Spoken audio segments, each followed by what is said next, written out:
आदाब, मैं मोहम्मद अमजद अली। आप देख रहे हैं प्राइम टाइम। लॉकडाउन ने तो हिंदुस्तान की मईशत की कमर ही तोड़कर रख दी है।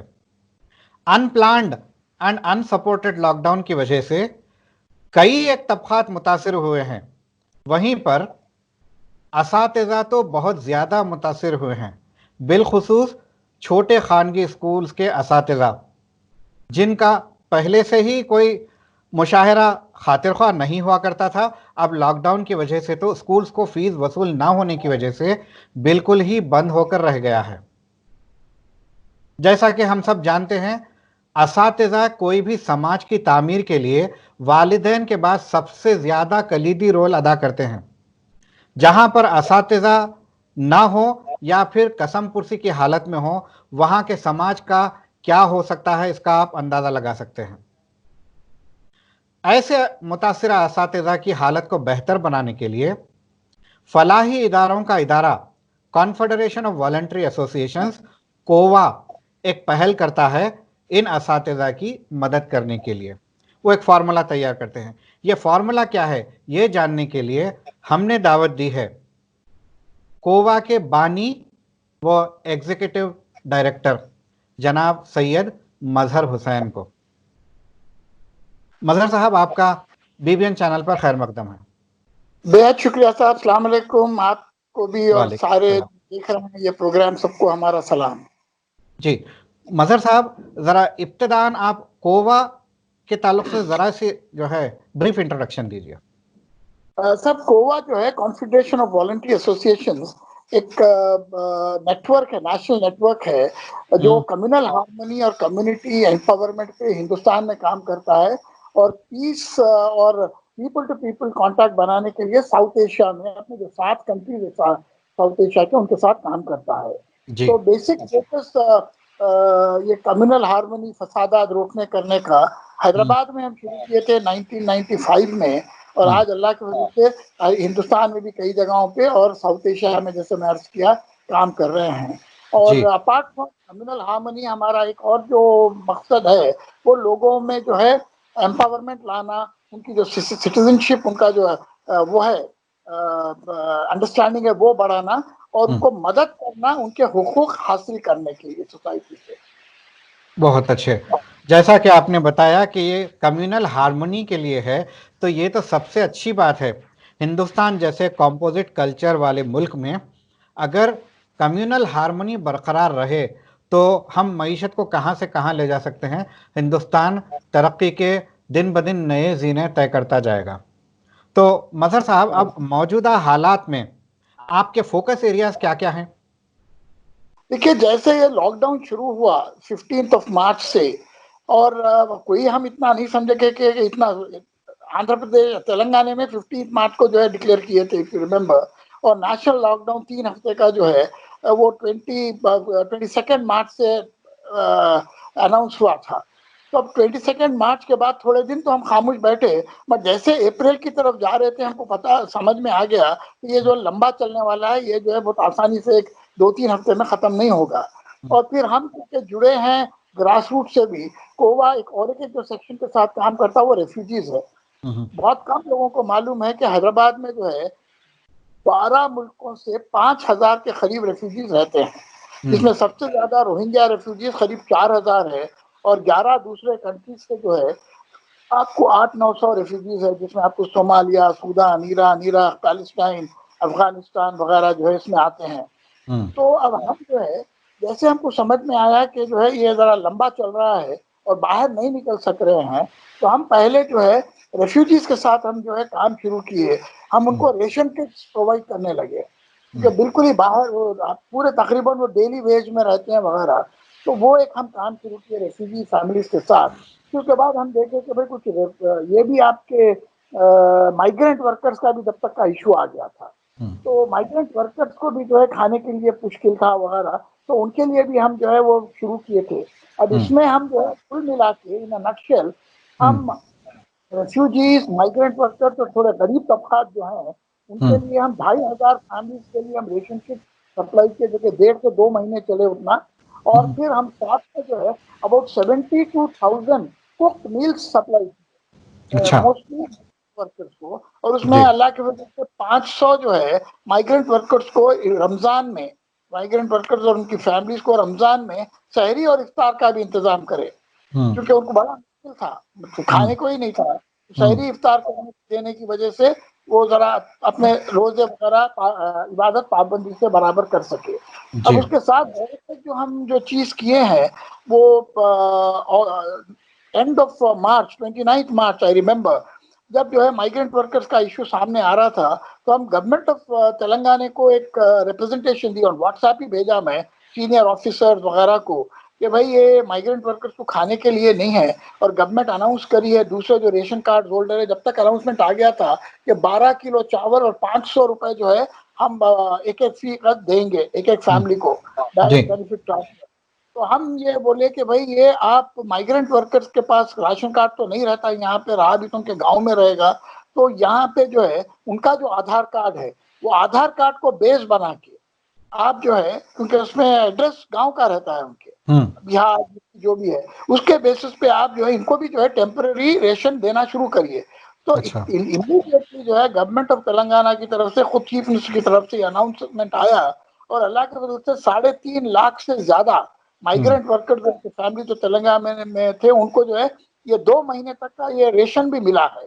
ये जी गोवा की जो है बहुत बड़ी अचीवमेंट है इसमें कि हम सोचे भी नहीं थे इतना काम इतना जल्दी इतना बड़ा पैमाने पे हो जाएगा, बट हम्म अल्लाह की मर्जी है हो गया वो। तो जी इस तरह से हम है ये लोगों के साथ काम कर रहे थे, बट साथ में जब हम फर्स्ट वीक ऑफ अप्रैल में जब पहुंचे, हम्म तो हम गोवा जो है तो एक 100 स्कूल्स के साथ भी काम करता, खास करके ओल्ड सिटी ऑफ हैदराबाद। तो 100 स्कूल्स के साथ काम करने में हमको एक चीज काफी 15-18 साल से काम कर रहे हैं, तो काफी जी टीचर्स के साथ मैनेजमेंट के साथ हमारे रवाबित हैं। तो हम्म उसमें जो है एक बात जो समझ में आ रही थी कि मैनेजमेंट जो है कई टीचर्स को, छोटे मोटे जो स्कूल है उनको तनख्वाह नहीं दे पा रहे। हम्म उनको मार्च की तनख्वाह जो है मिली थी, मतलब फरवरी की तनख्वाह मार्च में मिली थी, वो भी थोड़ों को पूरी मिली थोड़ों को नहीं मिली। और हम्म अप्रैल में तो 15 मार्च से लॉकडाउन हो गया तो बच्चों की फीस नहीं आ सकी, मैनेजमेंट भी देने में मजबूर थे।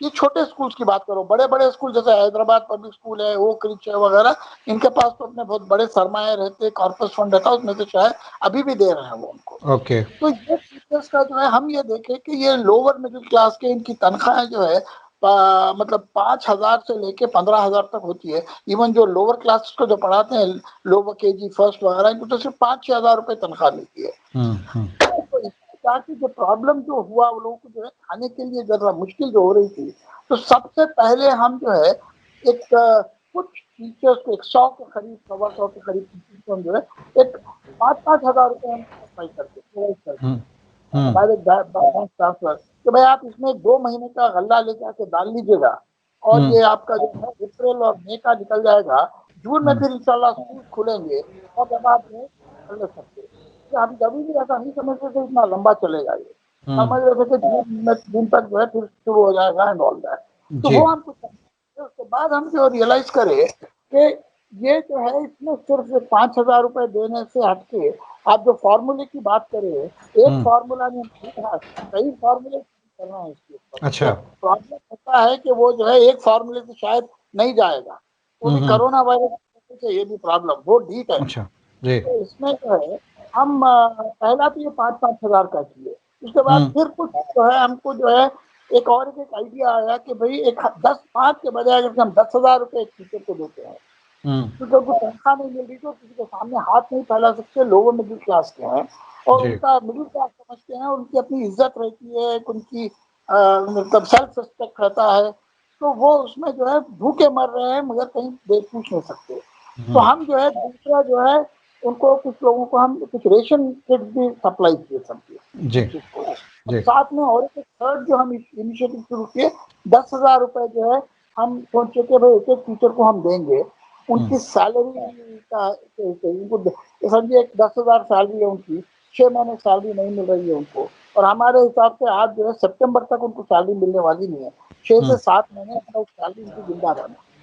तो हम 10,000 रुपए जैसे देते हैं तो वो 2-4 महीने तो कैसे भी खींच सकते हैं लिट्टी फिट्टी खा के। जी और हम मैनेजमेंट बात किए कि ये 10,000 हम जो टीचर को दे रहे हैं इनकी सैलरी का हिस्सा है, और अगर 50,000 60,000 आपको देना है 6 महीने के, तो आप 60,000 में दीजिए 50,000 रुपए, ओके 10,000 आपके बच जाएंगे। और ये जो 10,000 आपके बच रहे हैं, इसमें आप 2 बच्चों को आप फ्री पढ़ाइए नेक्स्ट ईयर में। कि हमारा एक और एक अंडरस्टैंडिंग ये है कि कमिंग अभी ये जो एकेडमिक ईयर शुरू होने जा रहा है, इसमें कम से कम 15% बच्चा ड्रॉप आउट होने वाला है। क्योंकि लोगों के पास, माँ बाप के पास खाने के लिए नहीं है, तो बच्चों की फीस कहाँ से देंगे? तो अब और सोचिए आप, जैसे 15% हमारा बच्चा अगर ड्रॉप आउट होता है, तो उसका सोसाइटी पे कितना इम्पैक्ट पड़ेगा। जी इलिटरेट सोसाइटी, ज्यादा इलिटरेसी रहेगी तो उसका उतना इम्पैक्ट, नेगेटिव इम्पैक्ट सोसाइटी पे रहेगा। तो हम ये जो हमारी 10,000 की स्कीम है, इसमें जो है 3-4 फायदे हैं। सबसे पहले तो टीचर को इज्जत से उनकी तनख्वाह मिल रही है, तो कोई भीख दान वगैरह नहीं है। दूसरा जो है, मैनेजमेंट के ऊपर भी जो प्रेशर है आज, कई मैनेजमेंट तो सोच रहे हैं इतना नहीं कर सकेंगे, स्कूल ही बंद कर देंगे बोलते। तो मैनेजमेंट के लिए भी थोड़ी सी राहत होगी, थोड़ा कम जो है उनको वो रहेगा, समझिए। तीसरा जो है, बच्चे और माँ बाप वो भी कंटिन्यू कर सकेंगे एजुकेशन। और चौथा जो है, सोसाइटी में भी इलिटरेसी को हम चेक कर सकते हैं। तो ये हमारा ये मकासद थे, win win situation for all. मगर अनफॉर्चुनेटली इसके लिए जो है उतना ज्यादा पैसा हम हम 1 करोड़ जमा करना चाह रहे थे, पर हार्डली जो है 2-4 लाख रुपए जमा हुआ है, और भी हम कोशिश कर रहे हैं। क्योंकि एक चीज जो है भाई, हम जो देखें अमजद भाई, वो ये है कि लोग जो है ये पहले 2 महीने में जो रेशन बांटना था, ये था, हर आदमी अपन जितना कर सकता था उससे ज्यादा करा। आज हर एक के पास जो है, उसके पास कोई बचा नहीं है, एग्जॉस्टेड हो गया सब। और खास करके इवन जब रमजान भी था, तो रमजान में भी ज़कात के हवाले से, किसी हवाले से, लास्ट ईयर की भी ज़कात, आने वाले साल की भी ज़कात कई लोग दिए हैं। मेरे को मालूम है जो लोग जो है 10,000 देते थे, वो 20-25,000 भी दिए हैं, बहुत करे हैं। मगर अब जो है वो डोनर फेटिक जो बोलते हैं, एग्जॉस्शन लोगों में वो हो गया है।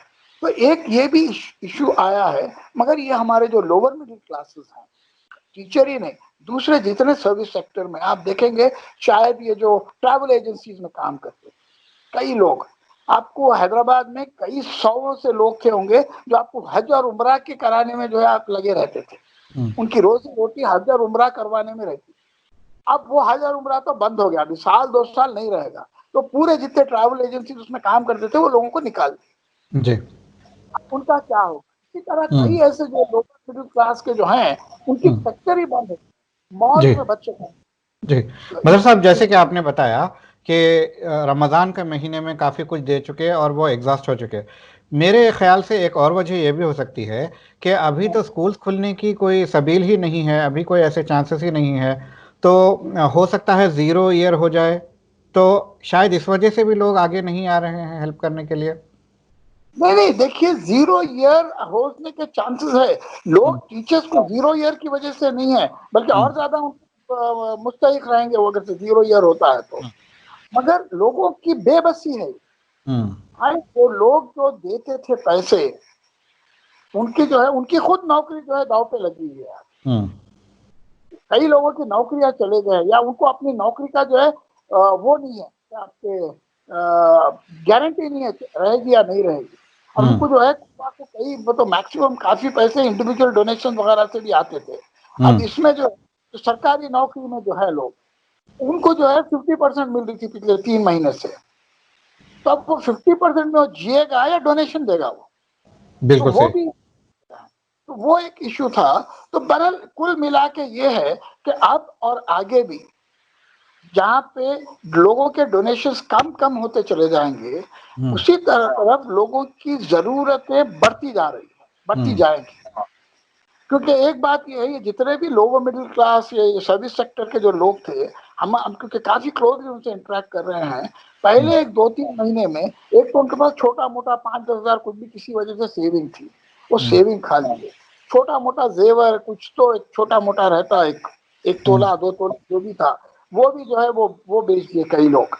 कुछ लोग जो है, इवन आप देखेंगे पेपर्स में भी आप पढ़े होंगे कि ये सेकेंड हैंड स्कूटर्स बहुत ज्यादा मार्केट में बिके हैं पिछले 2 महीने में। तो लोगों के पास जो मोटरसाइकिल, स्कूटर, 2 व्हीलर जो होती है, अब उसके पास है। अब वो बोल रहा है कि भाई मेरे बच्चों को खाने को नहीं है, वो 60,000 25,000 की जो 2 व्हीलर है, वो जाके जो है वो 25-20 हजार में बेच दिया वो। ये भी मजबूरी के तरह डिस्ट्रेस सेल है ये। तो ये जो इनके ये भी एग्जॉस्ट होते चले जा रहे हैं, जो भी किस कोई जो है अपने दोस्त अहबाब से हाथ बदल लिया। तो अब आप क्या उन्होंने समझते हैं कि ये टीचरों की मदद किस तरीके से हो पाएगी? हम जो है अभी हम एक इनिशिएटिव स्टार्ट कर रहे हैं, अभी हमको रुजू होना है, अभी उसके ऊपर प्रिपरेशन चल रहा है कि हम जो है गवर्नमेंट को जो है हम रिप्रेजेंटेशन देने वाले हैं बहुत जल्द, 1-2 दिन में इंशाल्लाह। वो रिप्रेजेंटेशन ये है, उसमें 4 हमारे डिमांड रख रहे हैं हम, बहुत आंध्र प्रदेश और तेलंगाना में 2 जगह भी जो है। एक डिमांड तो ये है कि टीचर्स को भी जो है जो व्हाइट रेशन कार्ड जो रहता है, जिससे आपको वो मिलती है, आपको रेशन, फ्री रेशन मिलता है, कई टीचर्स के पास नहीं है वो, इक्का दुक्का टीचर के पास इधर उधर होगा, कईयों के पास नहीं है। तो व्हाइट रेशन कार्ड जो है, इनका अपना जो आधार कार्ड है और इनके जो रिकॉर्ड रहता है डीईओ ऑफिस में टीचर्स का, वो रिकॉर्ड के बेसिस पे इनके जो है वो ration card, temporary ration card जो इशू करना चाहिए, जिससे उनको राइस वगैरह जो भी दे रहे हैं आप देते हैं। प्लस क्योंकि इनको कोई जरिया आमदनी नहीं है, तो 1500 रुपये स्टाइपेंड भी देना चाहिए उनको डायरेक्ट बैंक में, छोटे खर्चे कर सकते हैं। तीसरा हमारा डिमांड ये है कि आरोग्यश्री का जो है, वो जो फ्री मेडिकल असिस्टेंस का, वो इनको भी जो है होना चाहिए, जैसे बीपीएल फैमिली, इनको भी आप बीपीएल फैमिली ट्रीट करिए, आज ये बीपीएल हो गए, बिलो पावर्टी समझ सकते हैं, तो उनको ये भी चीज देनी चाहिए। और चौथा हमारा इसमें जो डिमांड है या जो भी सजेशन है, सुझाव है, वो ये है कि ये सारे जितने टीचर्स हैं जो एक्नॉलेज हो गए हैं, जिसको आप वो कार्ड दे रहे हैं जो भी, तो इनके जो इलेक्ट्रिसिटी बिल है और वाटर बिल है, वो भी माफ करना चाहिए। At least reopen they start getting, आप कुछ सीलिंग रख सकते हैं भाई, 300 की इलेक्ट्रिसिटी माफ करेंगे, 200 की करेंगे, जो भी है, मगर ये भी अगर तो ये सब चीजें अगर से हम करेंगे तो इंशाल्लाह ये टीचर्स जो है कम से कम सर्वाइव कर सके। बिल्कुल। वरना जो है आंध्र प्रदेश में, तेलंगाना में भी नहीं हुआ अल्लाह की मदद से, आंध्र प्रदेश में 3 टीचर्स ऑलरेडी सुसाइड कर चुके हैं ऑलरेडी। और कई टीचर्स आप लोग देख रहे होंगे, कोई जो है केला बेच रहा है मंडी पे, कोई जो है तरकारी बेच रहा है, कोई ये इडली डोसे की बंडी जो है डाल लिए हैं। और मैं समझता हूँ संगारेड्डी में या कहीं कई हजार टीचर जाके जो है वो जो MNREGA स्कीम है, मनरेगा स्कीम, उसमें जाके रुजू होके उसमें काम शुरू कर दिए एज लेबर। तो 220 रुपए कुछ डेली उसका मिलता है, उसमें जाके काम कर रहे हैं। तो ये आ गए हैं। तो अगर इनको ये सपोर्ट सहूलत मिलती है सर, कोई दूसरा रास्ता नहीं दिख रहा है हमको। इवन एनजीओ जो है एक लिमिट तक कर सकते, क्योंकि 1,20,000 टीचर है आपके तेलंगाना में, 1,40,000 टीचर है आंध्र प्रदेश में, और 2016 का आंकड़ा है 66 लाख टीचर थे पूरे इंडिया में। आज तो मेरे हिसाब से 25 लाख या 90 लाख टीचर हो गए। अब इनको जो है कोई एनजीओ, कोई फलाई इदारा, कोई इंडिविजुअल फिलैंथ्रोपी सपोर्ट करने का तो इम्पॉसिबल है। बिल्कुल। आज की जो रास्ता है, सरकार सामने आके इनको भी अपने दामन में लेना चाहिए, इनको भी सपोर्ट करना चाहिए। अदरवाइज जैसे कि फार्मर सुसाइड हम जैसा सुनते थे, खुदा ना करे ये जो टीचर्स का है किस्सा, ये आपके सामने आने वाला है। जी, अगर ऐसा हुआ तो ये बड़े अफसोस की बात रहेगी। खुदा ना करे कि ऐसी नौबत आए। बहरहाल आपने एक अच्छी जो है कोशिश शुरू की है, और आपके भी एक लिमिटेड वसाइल की वजह से आप जो है चंद टीचर्स को ही हेल्प कर पाएंगे। मगर जिस तरह से आपने कहा है कि गवर्नमेंट को रिप्रेजेंटेशन देंगे, तेलंगाना की भी, आंध्र प्रदेश की, अगर गवर्नमेंट इसकी जिम्मेदारी संभालती है तो गवर्नमेंट लेवल पे जो काम हो सकता है वो चीदा चीदा ऑर्गेनाइजेशंस की जानिब से होना मुश्किल है। हमसे बात करने का बेहद शुक्रिया मजहर साहब। तो नाजरीन, ये थे जनाब सैयद मजहर हुसैन साहब, कोवा के बानी व एग्जीक्यूटिव डायरेक्टर। इन्होंने कसम पुरसी के हाल में जी रहे छोटे खानगी स्कूल के असातिज़ा की हेल्प करने की बात की है। और चूँकि लाखों में ये तादाद है, तो गवर्नमेंट्स को इसके ताल्लुक़ से सोचना पड़ेगा, नए नए स्कीम्स लाना पड़ेगा, इन्हें BPL में शामिल करना पड़ेगा, तभी इन लोगों की हालत सुधर सकती है। और असातिज़ा अगर मुतमईन रहेंगे तो फिर मुल्क का मुस्तकबिल दरख्शां हो सकता है। ख़ास लम्हात में आज के लिए बस इतना ही। अगले एपिसोड तक के लिए हमें दीजिए इजाज़त। शब बखैर।